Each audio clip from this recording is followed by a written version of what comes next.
There are so many people in this world who can see the hole in the donut, but they cannot see the donut around the hole. One with a positive mental attitude sees the hole in the donut all right, but he also sees the donut around the hole. Nothing constructive and worthy of man's efforts ever has been or ever will be achieved except that which comes from a positive mental attitude based upon a definite purpose and activated by a burning desire and intensified until the burning desire is elevated to the plane of applied faith.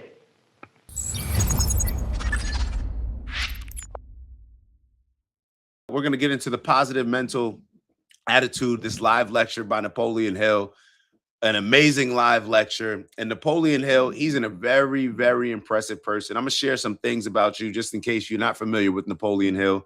But he was born in 1883. I believe he was born in, Wise County, Virginia. So he was born in Virginia, and one of the most influential early writers in personal development and success philosophy. All right. This is something that I think is not focused on now as much as it was in the past. But Napoleon Hill, he was definitely one of the pioneers when it came to this. So if you're familiar with Think and Grow Rich, the law of success, all of these things, this is Napoleon Hill. This is Napoleon Hill. And a lot of his concepts are not just focused on when it comes to achieving monetary success.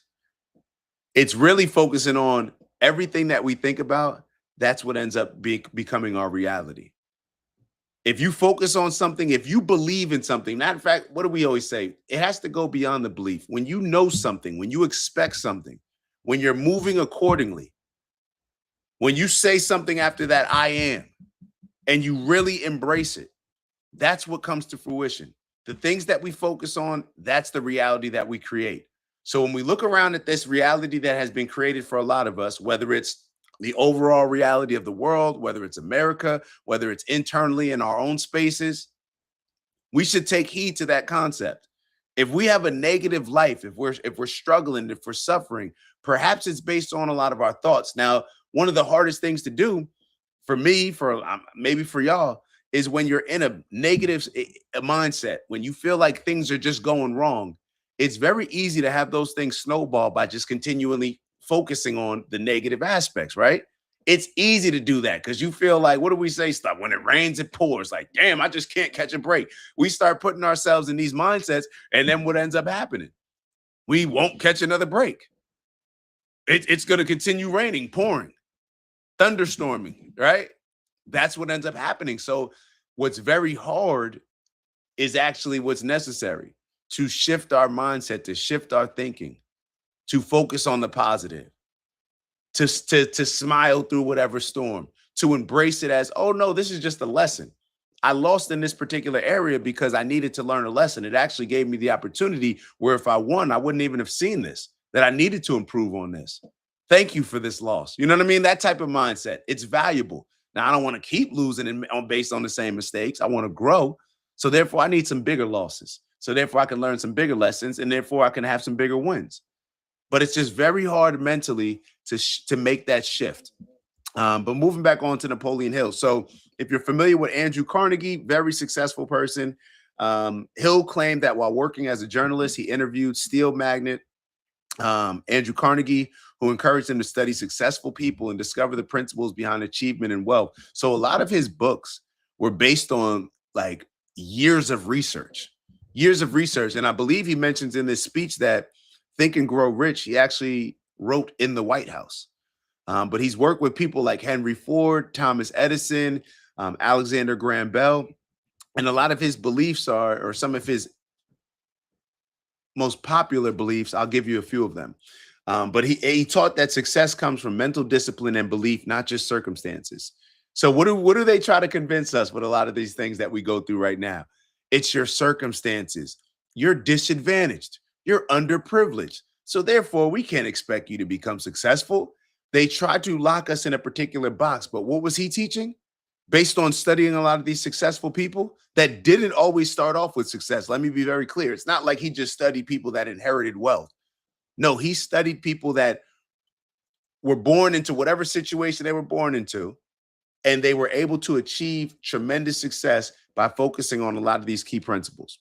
All right. So some of the concepts are definite purpose, knowing exactly what you want, faith and belief in your goal, persistence, autosuggestion, reprogramming, right? Our subconscious, conscious mind, mastermind groups, surrounding yourself with like-minded people. We talk all the time about this mastermind concept that compounds, right? When you put more than one person together with a shared goal, what do we talk about? Shared purpose, something that the Jewish community does exceptionally well. When you put two people together, three people, anything more than one, you would do more than what you would do as far as just adding what you would do, the maximum that you can do as an individual.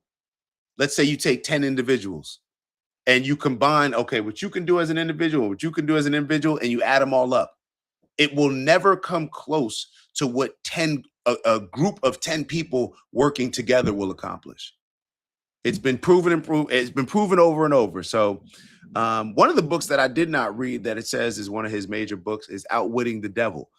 Maybe that's something for us all to get into. So right now we're doing a book club this Thursday. Anybody interested? But we're doing The Richest Man in Babylon.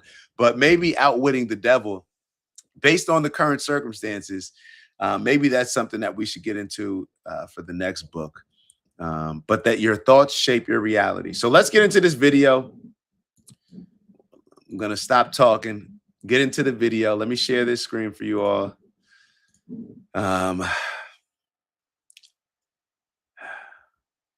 Let's get into it. Let's get into it. 1910, a young newspaper reporter had already begun exploring the minds of America's greatest man. Hold on, I want to run it back. I feel like I missed like 1 second. When William James, another great leader in studies of the human mind, died in 1910, a young newspaper reporter had already begun exploring the minds of America's greatest man. Here he is, 53 years later, Dr. Napoleon Hill.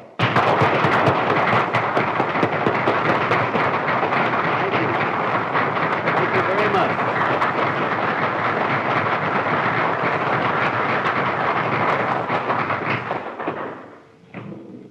My greatest book, Think and Grow Rich, was written in the White House in 1933 in the most intense surrounding of negative attitude I've ever witnessed in my entire life, which is evidence, I think, of the fact that there are ways and means of maintaining a positive mental attitude even though you're surrounded with negative influences. The subject of a positive mental attitude is so very important that I want you to know I'm working from a script because I want this lecture to be letter perfect. A positive mental attitude is a state of mind which the individual must create and maintain by methods of his own choice through the operations of his own willpower based on motives of his own adoption. In the printed lesson on this subject, many suggestions are offered as to practical methods by which the individual may take possession of his own mind and develop the habit of directing the mind in a positive mental attitude. There are so many people in this world who can see the hole in the donut, but they cannot see the donut around the hole. One with a positive mental attitude sees the hole in the donut all right, but he also sees the donut around the hole. Nothing constructive and worthy of man's efforts ever has been or ever will be achieved except that which comes from a positive mental attitude based upon a definite purpose and activated by a burning desire and intensified until the burning desire is elevated to the plane of applied faith. When it comes to wishes, everyone has a flock of them.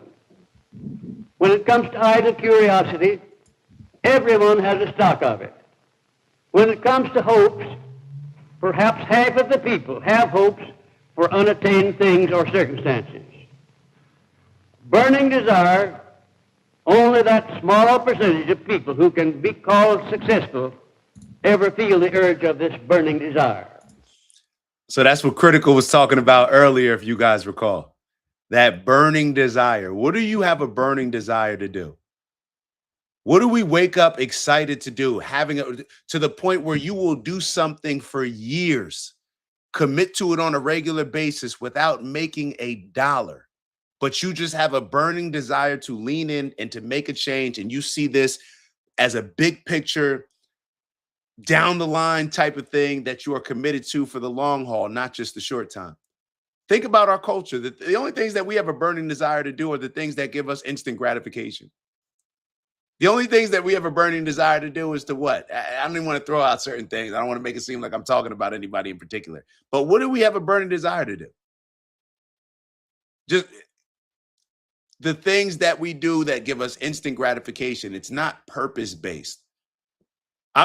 Or maybe I'm wrong. What do you? Let's think about that right now. What do I have a burning desire to do? What do I want to make an impact? What purpose am I trying to contribute to? What am I trying to change? What am I trying to grow? These are some of the questions that we have to ask ourselves.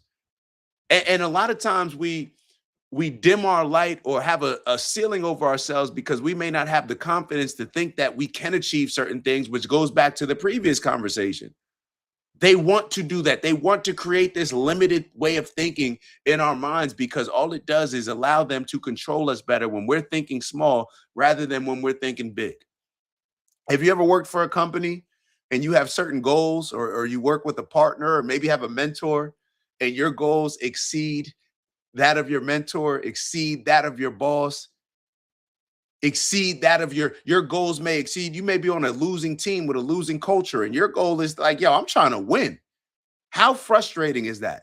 It gets to a point where you feel like, yo, this is pointless. Doing all this stuff is pointless. I might as well just chill. I might as well just be average with everybody else. Seek instant gratification. At least I'll just be happy in the moment. Applied faith. Only the leaders attain this degree of mind control, which can exist only in a positive mental attitude. Prayer brings positive results only when it is expressed in a positive mental attitude.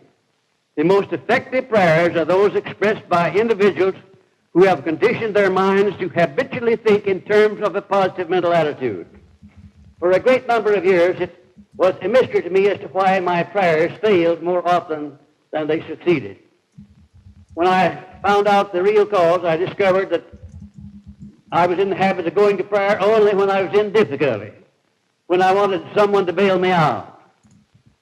Later on, I learned that the best way to go to prayer is to condition the mind long before an emergency arises by expressing thanks and gratitude for the blessings you already have. The vibrations of thought sent out from the individual's mind carry with them no... I want to stop right there. There was something very interesting that he just said. He said something about prayer, the best way to go to prayer. Take a listen to this again. The way to go to prayer is to condition the mind long before an emergency arises by expressing thanks and gratitude for the blessings you already have.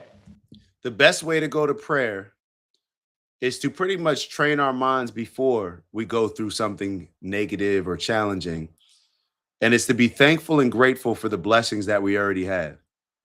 What is the thing that consumes us the most right now in our society and our culture? Social media, right? What is social media built on? What does it create? All it does is create us wanting to, oh, that's how they're living their life. Oh, I want to portray that. We're selling our lives. We're trying to do branding and marketing to prove that our lives are amazing, rather than spending time actually committing to a purpose, doing something meaningful. We will put more time, effort, and energy to appealing to people on Instagram and social media than we'll actually put into doing any self-development on our own. We will take that time, have things perfect, put the time, effort, energy, curate everything. That's what we typically do. We all do it. I'm not talking about anybody in particular. I do the same exact thing. I do the same exact thing. So now we create this competitive type of thing where we're all trying to compete to get something more, where we feel like, oh, I got to have more. I got to have a nicer car. I got to have a bigger house. And all that does is yearn for something that we don't have while not appreciating the amazing things that we do have. The things that a year ago, 2 years ago, 5 years ago, we couldn't wait to have. We thought, oh my God, well, I just want to have this house, or I just want to have this apartment. I just want to have this car. I just want to have something. And then when we get it, we don't even appreciate it because we're so caught up on, oh, well, damn, I got this one, but you just saw what such and such had, whether it's a rapper or whether it's my homeboy. Oh, well, they got that. Nah, man. I don't need, now I'm appreciating what I used to want so bad. Now I'm appreciating something else. We do the same thing in relationships. Well, yeah. People are also selling a lot of that, selling sex on Instagram, sexual desires, right? So now is anybody surprised that you can't keep a relationship because we're always looking for what's next, looking for the next legs, the next set of legs to slide in? That's just, it is what it is. We all deal with it. We all struggle with it, whether we're on one side of it or the other side of it. We all participate in it. So it takes away from the gratitude that we can have and appreciation for what we do have, which is then going to set us up for a positive mindset moving forward. The other way, you know what that does? That allows us to say certain things that we always joke about. It's just business. It allows us to compromise our morals, principles, and values in order to go work and get a job so we can buy stuff rather than, you know what? I may not need to buy that. I may not need to work and those type of hours that I'm working because maybe it's better for me to spend time with family, to spend time with loved ones. But no, what are we working for? We're not working to free ourselves up to have more time with family. We convince ourselves that we are, but we're working to just achieve and to just buy the next thing that we want to buy. That's what we're doing. It's just the reality. It's what society is. It's what it's been. It's very hard to move beyond this way of thinking without first acknowledging it. The vibrations of thought sent out from the individual's mind carry with them to other minds the precise state of mind in which they are released, a fact well known to all master salesmen who have learned how to condition the minds of their prospective buyers before they meet them. Mr. W. Clement Stone has approximately 2,000 salesmen. They have learned the art of conditioning the minds of their prospective buyer to buy long before they interview him. That's an astounding thing. But I am sure that Mr. Stone's increase from $3 million of personal worth to over $100 million is due in the main to the fact that those salesmen have been trained to condition first their own minds to be positive, and then that vibration of their minds goes ahead and affects the minds of the prospective buyer. No one can successfully teach the science of personal achievement while in a negative mental attitude. Underscore that one, please. No lawyer can convince a jury. No clergyman can inspire. What was that one he said? No one can successfully teach the science of personal achievement while in a negative mental attitude. One more time. Can successfully teach of the prospective buyer. No one can successfully teach the science of personal achievement while in a negative mental attitude.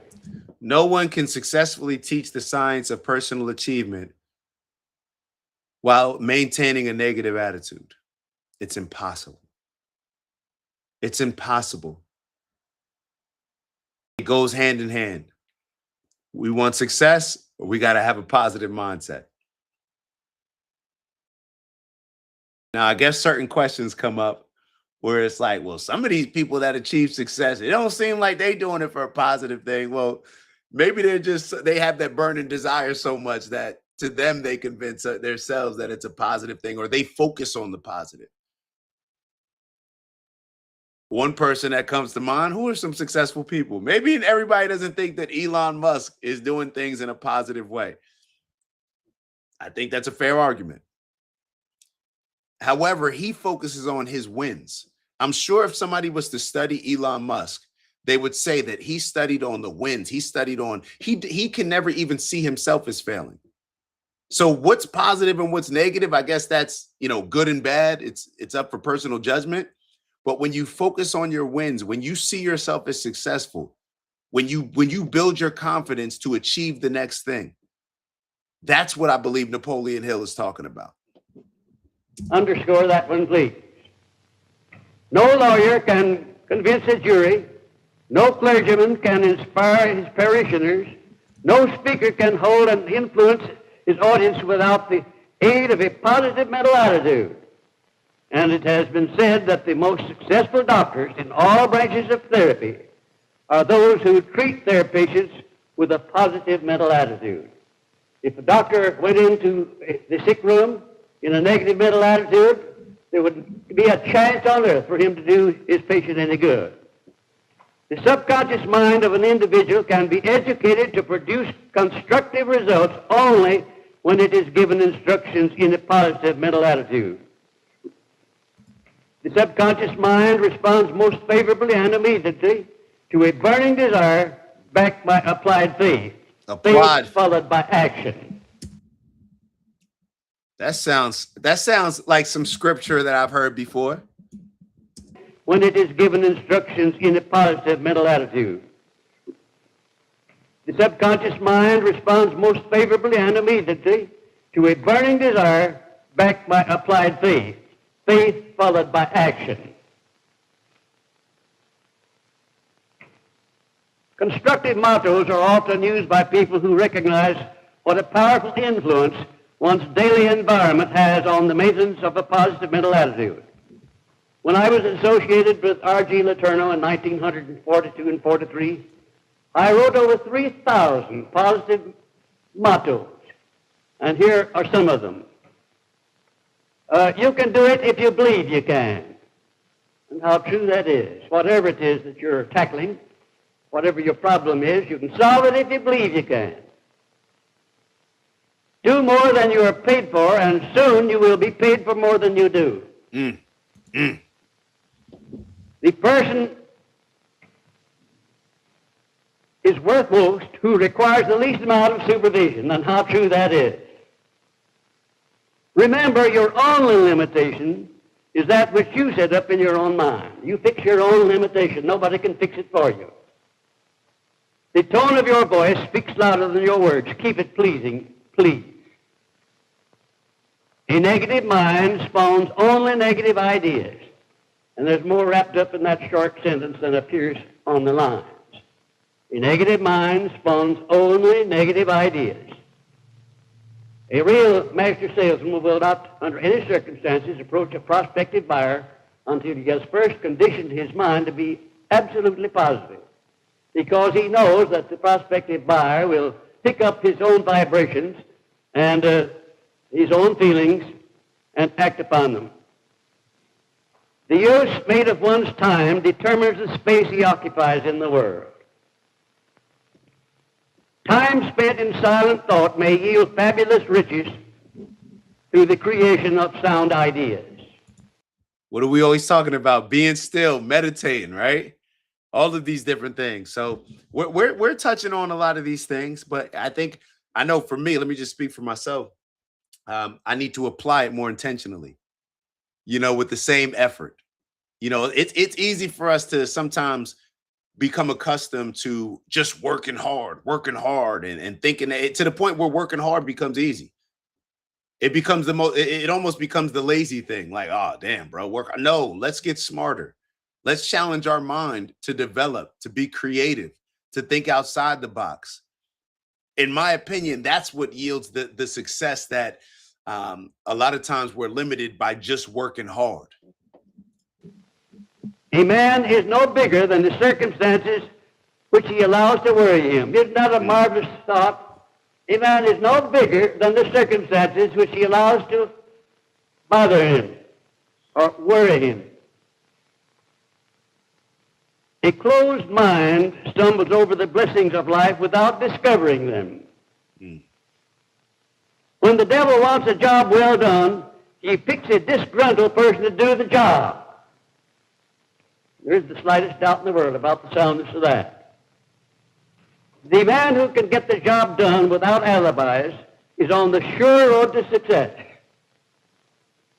Opportunity has the habit of getting in the way of the person with a positive mental attitude. A person with a positive mental attitude attracts opportunity, favorable opportunities, just like a magnet attracts steel filings, and is definitely. And in reverse, a negative mental attitude repels opportunity. Opportunity has the habit of getting in the way of the person with a positive mental attitude. Isn't that a marvelous thought? Cooperation and friendship are two assets that can be had only by first giving them. No one can get to the top and remain there without taking others with him. Politeness begins at home, or it doesn't begin at all. It may not be your duty to return good for evil, but it is your privilege. Never guess when there is a way of knowing. When you do more than you are paid for, you put the boss on a limb. When you do less, you put yourself on a limb. Faith will bridge all rivers of doubt so one may pass over safely. A spider spinning its web has... Faith may bridge all, of doubt. Hold on. Faith will bridge all rivers of doubt so one may pass over safely. A spider spinning its web has more definiteness of purpose than has most men. Damn. And how true that is. There is a method by which one may transmute failure into success, poverty into riches, sorrow into joy, fear into faith. The transmutation must start with a positive mental attitude, because success, riches, and faith do not make bedfellows with a negative mental attitude. The transmutation procedure is simple. First, when failure overtakes you, start thinking of it as if it had been a success. Start imaging the circumstances of the failure in your own imagination as being a success. Start also looking for the seed of an equivalent benefit which comes with every failure. I wanted to highlight, hold on. There was something where am I at right now? 11:06. There was something that, oh man, am I going to find it?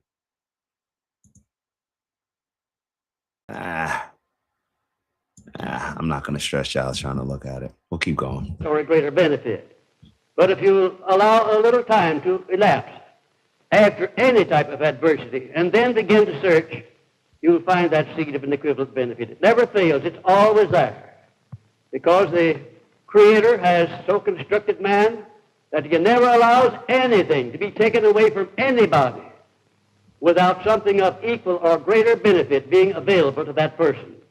Although the person may never discover it, the potential is there just the same. When poverty threatens to catch up with you, or has actually caught up, start thinking of it as riches, and visualize the riches in all the things that you wish to do with actual riches. Also, start looking for the seed of an equivalent benefit. When fear overtakes you, just remember that fear is only faith in reverse gear. Isn't that an enormous thought? Fear is only faith in reverse gear. And start thinking in terms of faith by seeing yourself translating faith into whatever circumstance or things you desire. When sorrow overtakes you, start expressing... Fear is only faith in reverse gear, man. I was processing that one as he was saying it. That's why I didn't respond right then and there. I'm like, fear is only faith in reverse gear. Yeah, we just got to put the car in drive. That's it. That's it. We already got the energy. We're already feeling it. If we're fearful of something, think about the things that we're actually fearful of. Those tend to be the things that we need to lean into. Those tend to be the things that we need to actually confront with the directness and intentionality. All right, we're moving in the wrong direction, but we got some speed. All right, let's figure out a way to use the same energy that we have moving backwards. Let's use that same fearful energy to now move forward. And that turns into the faith. That turns into the belief.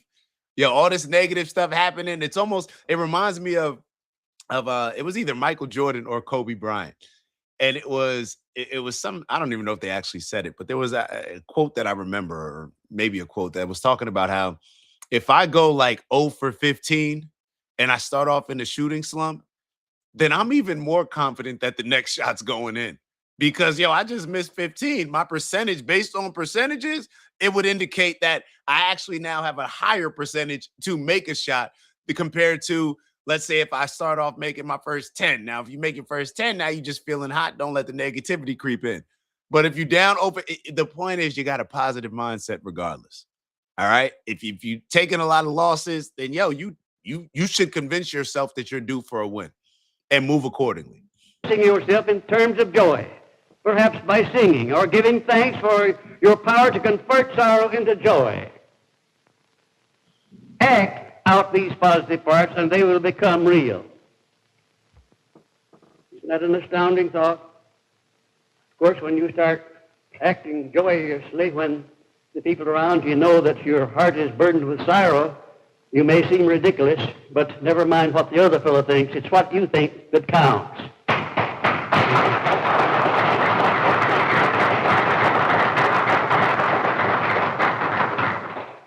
I have been criticized by some who didn't understand the nature of my 10 invisible guides, but the reply is that they serve me perfectly. They allow me to say to the world that I have everything upon the face of this earth that I need or desire or want, and if I need more, all I have to do is to reach out my hand and get it and close my hand on it. So if those who do not understand the law back of my 10 invisible guides wish to criticize, that's their misfortune, not mine. Have a session with yourself in the bathroom every evening just before retiring. Look at yourself in the mirror and compliment yourself orally and enthusiastically for having already accomplished the things you desire to accomplish tomorrow. And do not stop until you have convinced yourself that what you wish to happen tomorrow will happen.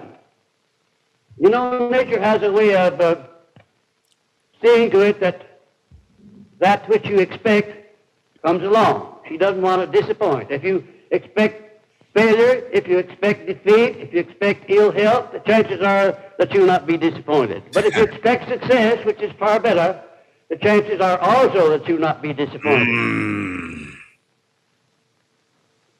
Who is the greatest person living at the present time? The answer, of course, is that you are the greatest person now living.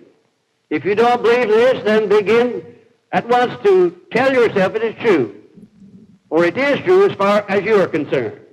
Do you know of any person living, past or present, or who is more important than you are? How were we not taught about Napoleon Hill and these concepts in school? Think about in school. Like, besides all the R. Kelly at graduation, the I Believe I Can Flies and all that other stuff, besides that, why were we not taught these things? A lot of us may not have been taught these things in the household. Well, and why were those people, why were these things, why are these not oral traditions being passed down that create a culture? It's just sensible things that a lot of us deep down, we probably know it, but sometimes we got to hear this stuff. Sometimes it has to be embraced by, people that we look up to. So therefore we can embrace it and believe in it, because he giving away the game. He's giving away the game. Of course you don't. Sorry. You are concerned. Do you know of any person living, past or present, or who is more important than you are? Of course you don't. You are great because you can always become that which you sincerely desire to be. That might not be true if you lived in Russia or China, but you don't live in Russia or China. You live in the United States of America, the freest, the greatest, the most wonderful nation upon the face of this earth. And you have all of the benefits of this great country to back you in assuming that you're going to be successful. We had a conversation the other day about certain people that are disadvantaged, right? This is why people who believe that they're disadvantaged never grow and remove themselves perhaps from poverty. This is why people that convince themselves, or I'm not even going to say they convince themselves, they've been convinced that they're underprivileged and disadvantaged by people that don't believe that about themselves. See, the people that are teaching us a lot of these things oh, you're disadvantaged, you're underprivileged. They know what Napoleon Hill is saying. They understand that. But what they also understand, to control people, it doesn't make sense for them to empower people. If I need you to support me, if I need you to vote for me, I need you to believe in me, not believe in yourself. Because the more you believe in yourself, the less you'll believe in me. This kind of makes sense? So when we're going back and forth about disadvantaged and these people are underprivileged, bro, do not ever allow anybody to even think about calling you disadvantaged or underprivileged.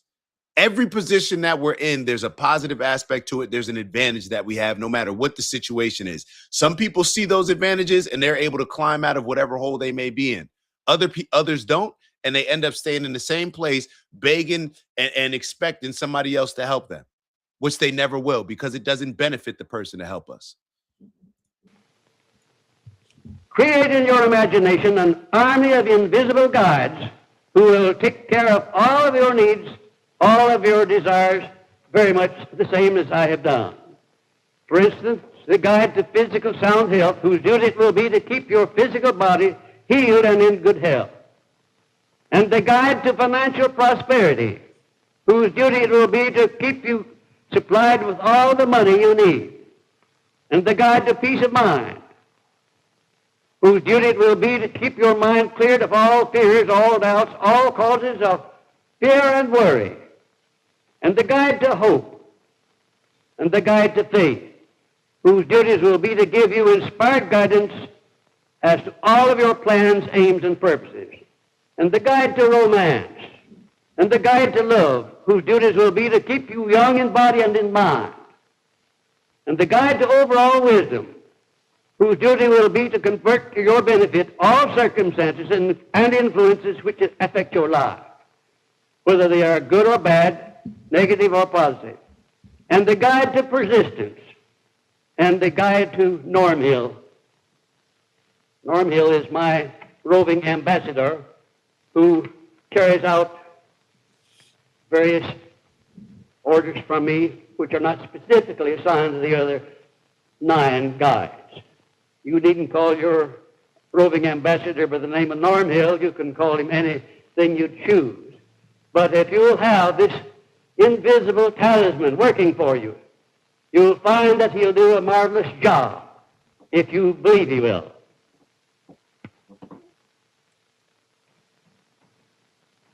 Your only compensation needed to keep these invisible guides eternally active in your service will be an expression of gratitude offered each night before you retire, in which you will thank them individually for the service they have rendered you during the day and the service they will render you tomorrow and always. That's all they require, an expression of gratitude. Incidentally, that word gratitude is one of the most marvelous words in the English language. I often wonder how many people there are in the world who ever experience this marvelous feeling of gratitude for the blessings they already have. If you find some of the ideas expressed in this lesson to be new, don't be alarmed, for it may well be that new ideas alert one's mind and motivate it to create still other new ideas. Motivation, action, enthusiasm, faith, these are the states of mind which are associated with a positive mental attitude. Habits.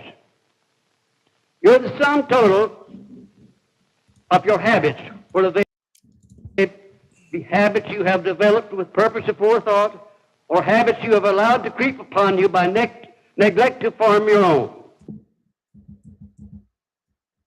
We are the sum total of our habits. These are things that we know. Things that we know. Our habits. If you work hard every day, I mean, what are some of the things? If you read a lot of books, you'll become a better reader. You write a lot, you'll become a better writer. If you play an instrument and you have great habits as far as playing the instrument every single day, day in and day out, we'll become better musicians. Life is very simple, and that can be very intimidating for a lot of people.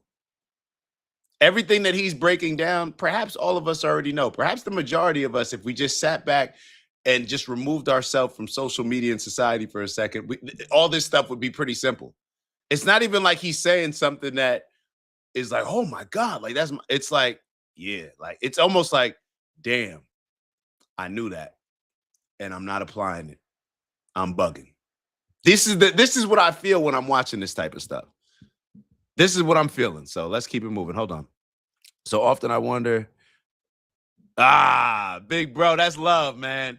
So I often wonder, where is that going to take me next, bro? You never fail to disappoint. You want to know? Well, I was going to say, you want to know why? I don't know if that's the right response for that, but it's the same thing with y'all.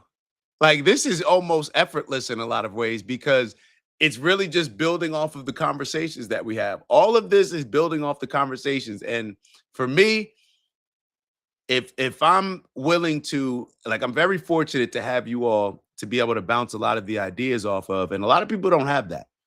And for me, my biggest challenge is just, if I listen and just pay attention to what the feedback that y'all are giving me, then it really just, it's like it paves the path for me in an almost effortless way.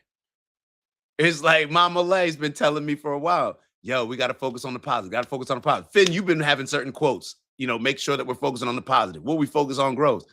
All right. So yeah, if I'm being honest with myself and I'm thinking about some of the things that, as I'm scrolling through social media, X, YouTube, on what topics we're going to talk about, it's like, if I can only see negative things, how can we expect to have some sort of, like, how can you expect to move the needle in a positive direction if all we're focusing on is negative?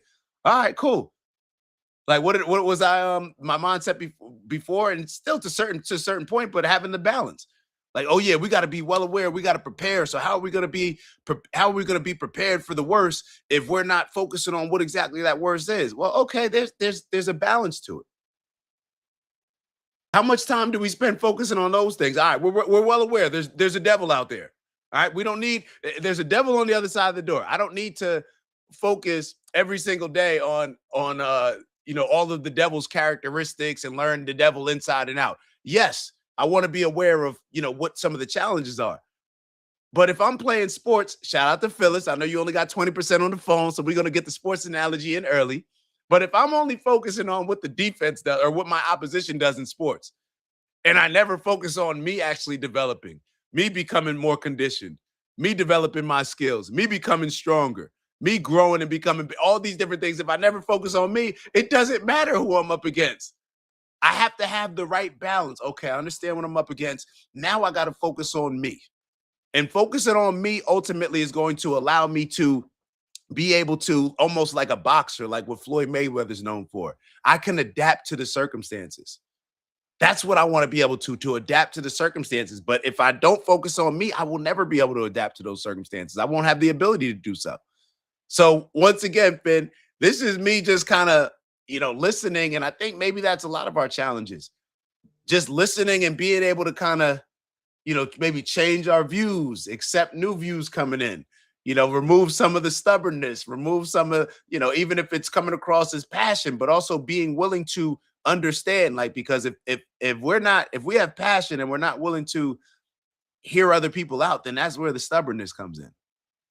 So it's like, all right, willing to try. What do we always talk about? Nothing's off the table. So if nothing's off the table, all right, what are you suggesting? You think you got a better way, or you think you have a different way that we should try? Let's try it. Let's figure it out.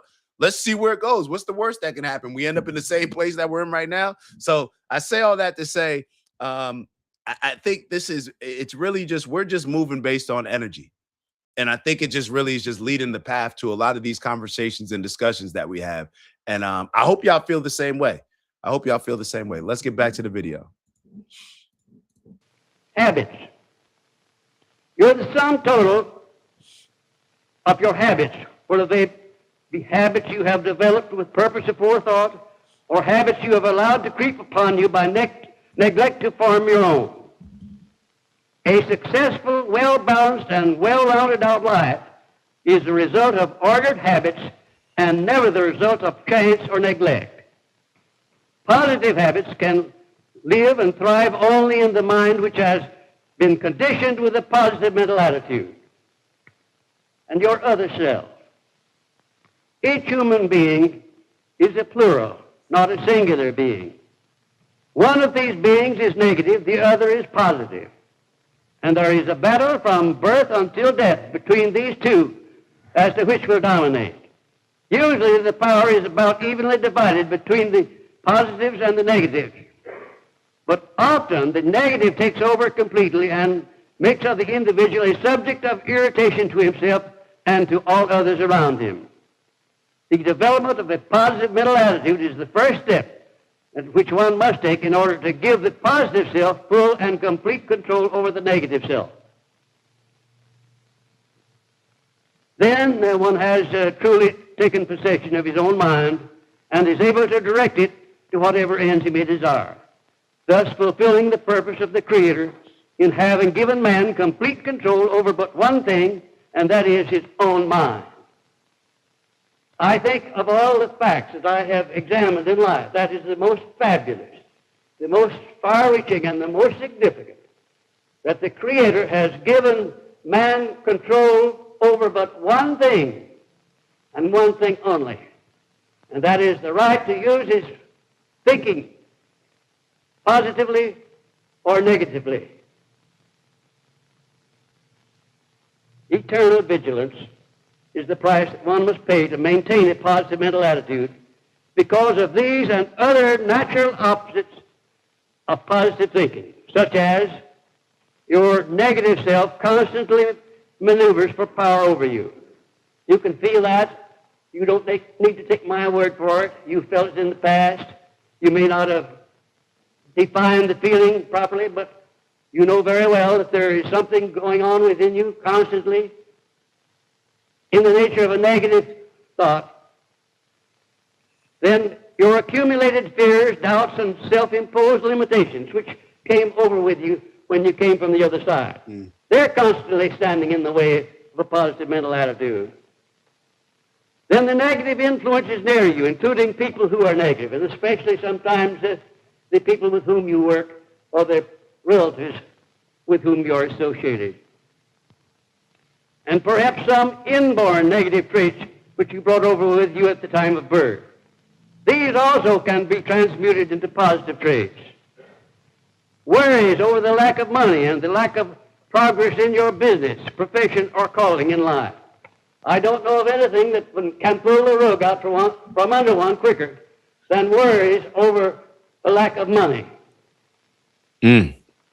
Let's talk about it. Unrequited love and unbalanced emotional frustrations in your relationships with the opposite sex. I suspect that sends as many people to the insane asylum as any other cause. What we just talking about? Unrequited love. It seems to me that... I'm sorry, I was talking over it. Let me rewind. That sends as many people to the insane asylum as any other cause. Unrequited love.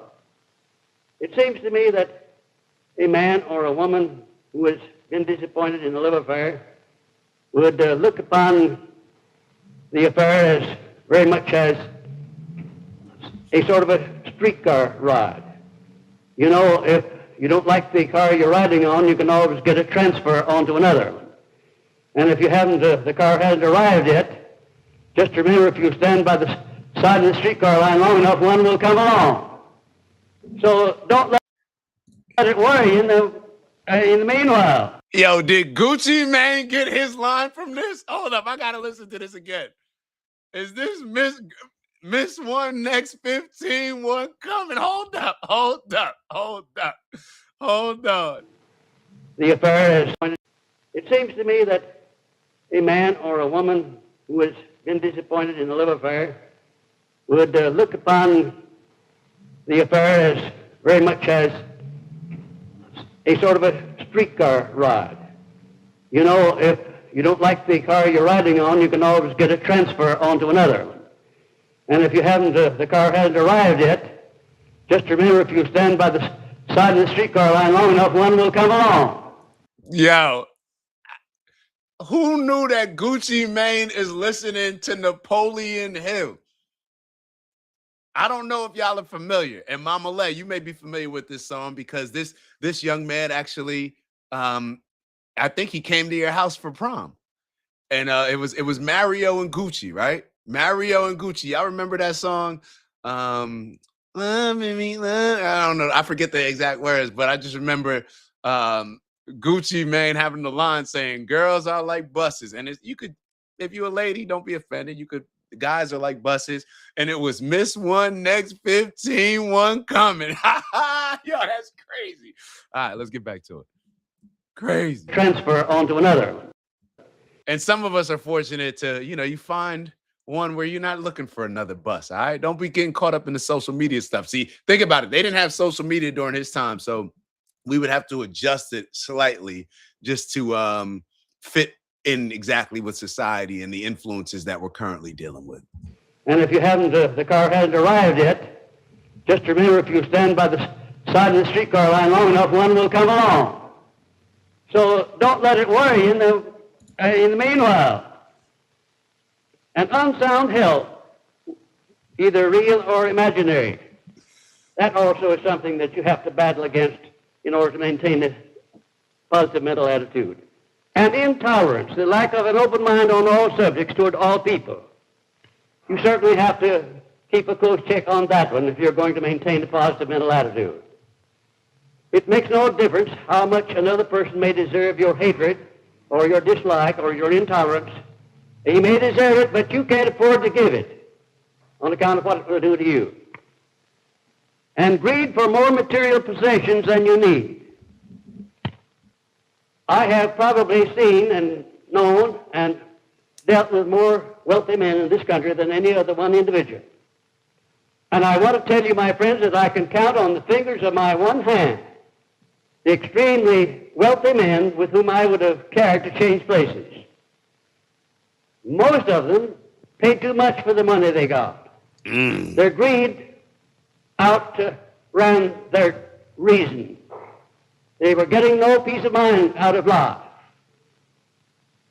You can get too much money in life. You can also get too little. Somewhere in between the two extremes is the proper place to stop. I have a motto which says, not too much, not too little. And that goes not only for money, it goes for everything. Not too much, not too little. Just enough to maintain a well-ordered and a well-balanced life. Isn't this the, what's it, Goldilocks and the Three Bears? This one was too hot. This one was too cold. This one was just right. Oh, my God. All of these different lessons. We're seeing how we're drawing the connections. All right. Ignorance of the real extent of the power of your mind and its unlimited potentials for the attainment of anything you desire also is a handicap to the maintenance of a positive mental attitude. And lack of the definite potentials for the attainment of anything you desire also is a handicap to the maintenance of a positive mental attitude. And lack of a definite major purpose and a plan for its attainment. 2 out of 100 perhaps have a definite major purpose. Damn. And that would be putting the percentage rather high if you took the people as a whole. And the habit of allowing others to do your thinking for you. Now check yourself rigidly on each of the above enemies of positive thinking and go to work wherever you grade less than 100% on immunity against any of these causes. If you have a mastermind alliance, have each of its members to carefully check. All right, I'm not sure if y'all heard me talk about purpose, but think about it from that standpoint. Only 2 out of 10 people have a definite purpose. Only 2 out of 10 people have a definite purpose. Think about that. And he said that he was being rather generous. That just goes to show you that we are not maximizing our potential. The majority of us are just content with being, I'm not even going to say average, whatever average is, you know what I mean? The majority of us are content with being underperforming, whatever that means. This is, and think about it from this standpoint. for people that don't have a purpose, you still working towards a purpose. You just serving somebody else's purpose. That's how it goes. If you're not serving your own purpose, if you don't have a definite purpose yourself, then you're typically going to serve somebody else's purpose. Somebody's typically going to give you something that is less than you probably deserve to get in order to serve their purpose. Oh, you ain't got a purpose? No problem. We looking for purposeful people. Isn't that the whole energy around the Rockefellers when they were creating the Board of Ed? I think it was the Rockefellers, right? When they were saying that the goal is to not empower students, but it's to build a bunch of, it's not to develop thinkers, but it's to develop workers, because they want us to serve their purpose. This is why we were never taught these things in school. Even the teachers may not be aware of it, because everybody's serving somebody else's purpose. We never question, hey, why are we learning this goofy stuff? Why is education from pre-K to 12th grade and college just all about what we can memorize? How are any of these things actually going to help us move in a better direction, help us learn how to think, help us have a positive mindset, help us learn the things that Napoleon Hill is teaching to us that for us just sounds like, oh my God. I would rather think about it like this. Take a kid who listens to this 30-minute speech, this 30-minute lecture that Napoleon Hill's given. Imagine a kid listens to this 30-minute lecture every day. And now compare it with Pythagorean theorem and all this other stuff that we learn, dissecting frogs or whatever other stuff that we're learning in school. Which kid do you think would have a more valuable education?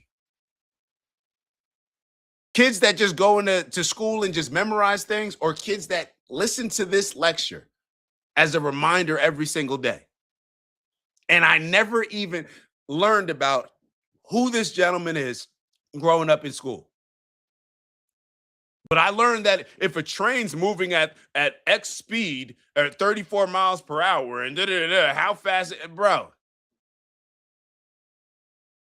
Why did we not learn these things? And parents, we got to do a better job. We got to do a better job. And what else did he say after that? We have people thinking for ourselves. That's all this is when we look at our influencers that we're looking at, the news, all these different things. I apologize if I'm repeating myself, but I'm not sure what y'all heard. We're having people think for ourselves. That's why we got to have these type of conversations. I don't know anything. I'm just throwing ideas out there. And I'm just courageous enough to voice them in public. That's it. I don't know anything. Don't trust my word for anything. Better go do your own due diligence, independent investigation, because I don't know. Most of us are just going based off of things that we were taught. Oh, I know this because it said it on a website. They had statistics. Or, oh, I read this in a book. Bro, somebody just wrote that. How do you verify it? How do you, we consume information because we're so scared to lack. We're so scared to, well, I don't know how I got here. Well, you better embrace this story.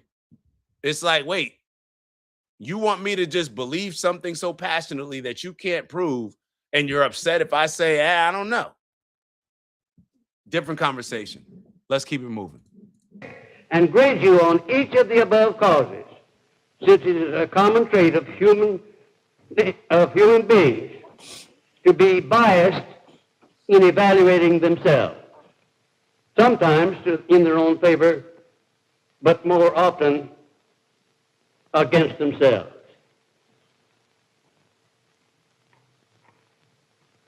As a student of the science of personal achievement, you are engaged in a complete overhauling job through which you will evolve into a new and a better set of habits by which you conduct your life. Remember, therefore, that no price you have to pay for this better way of living is too high. Actually, the only price you have to pay is that of following the instructions laid down in the philosophy under these instructions until these instructions become your daily habits. Socrates said, wisdom softens poverty and adorns riches. And Napoleon Hill says that a positive mental attitude will do the same, or even more, by eliminating poverty altogether. Every adversity carries with it the seed of an equivalent benefit. The proper way to attain this benefit is by starting to look for the seed as soon as the adversity appears instead of brooding over the circumstance. A positive mental attitude is the only attitude in which that seed may be revealed and germinated into a full-blown flower of benefit. Everyone, my friends, I suppose, desires to be rich. But not everyone knows what constitutes enduring riches. And most people believe riches to consist only in the material things that money can buy. Let me disillusion you on that subject by giving you an outline of the 12 great riches of life. Number one, a positive mental attitude. That stands at the head of the list of all of the riches of life. Number two, sound physical health. And number three, harmony in all of your human relations.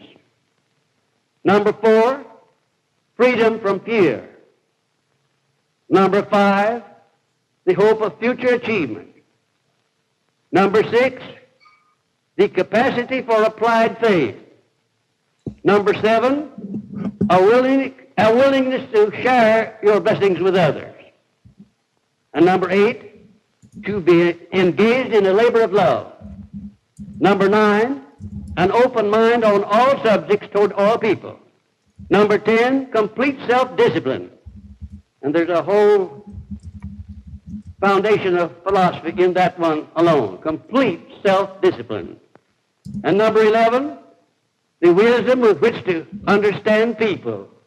And number 12, financial security. Note that it comes last. There are 11 other things which may be used as a foundation upon which to make proper use of money.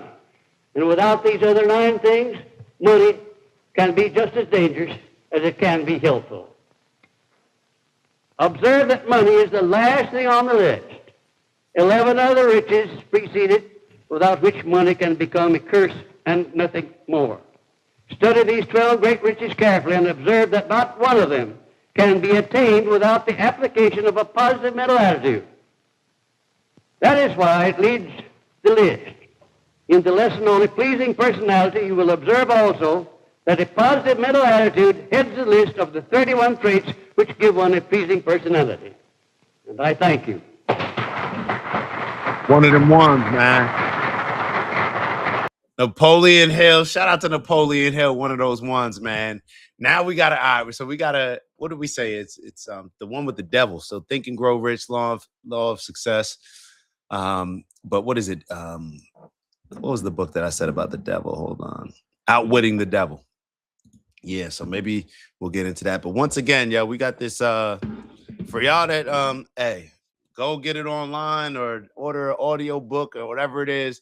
We're gonna be talking about this, the first, I think, 5 chapters on Thursday. If y'all are interested, we're doing it Thursday night.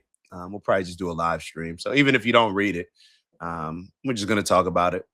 Yeah, regular combo. But that was dope. That was dope.